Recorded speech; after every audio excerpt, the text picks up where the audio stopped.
আসসালামু আলাইকুম রহমতুল্লাহ। আজকে ঈদের ছুটির দিনে আমি ঘুরতে আসছি দুবাই এমারাতস টাওয়ারে। সো এখন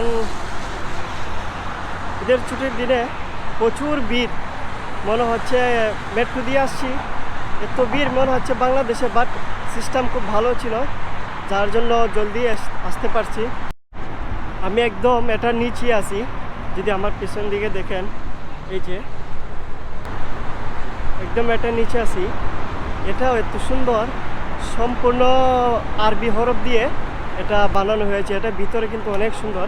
এখনো এত মানুষ আছে, ফটো তোলার জন্য ভিড় হচ্ছে। মানুষের সামনে যাওয়া যাবে না, তাই একটু ঘুরে ঘুরে যেতে হবে। বাট কিছু করার নাই, সবাই সামনে দিয়ে যাচ্ছে, আমিও যাচ্ছি। সরি। এখন আমি ইমারত এর টাওয়ারের ভিতরে যাব। তো ভিতরের সৌন্দর্যগুলো আমি আপনাদেরকে দেখানোর চেষ্টা করব।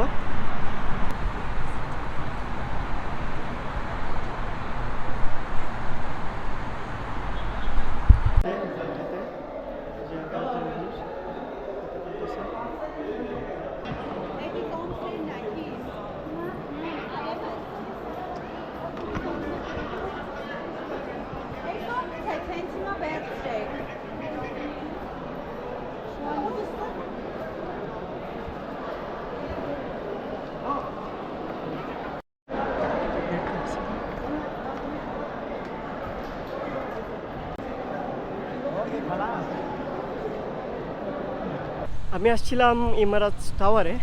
আমাদের গ্রামের আমার কাকা ভাইয়ারা থাকে এখানে সাতুয়া। তো ওরা বলছিল এখানে আসার জন্য, বাট ওদেরকে আমি কল দিয়ে পাচ্ছি না। কিন্তু এখন ওরা কল দিছে আমার কাকা, বলছে আবার যাওয়ার জন্য। সেম আমি এখন দুবাই মল যাব। এটা আমার ভাগ্য ছিল, সমস্যা নাই। যাই হোক, এনজয় করতেছি ঈদের দিন। আমি এসে দাঁড়িয়ে আছি, বাট জানি না ওরা কোন দিক থেকে আসবে, ডাইনে আসবে বা বামে আসবে। বাস দাঁড়িয়ে আছি, দেখি কোথায় থেকে আসে। প্রায় অনেক দিন পর দেখা করব।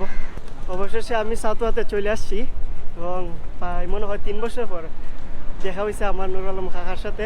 বাড়ি তো দেখা নাই অনেক দিন ধরে, বাট এখানে আসার পর আজকে বিদেশ আসার 2 বছর পর কাকার লগে দেখা হয়েছে। ওনার এখানে আসছি আজকে ঈদের দিনে।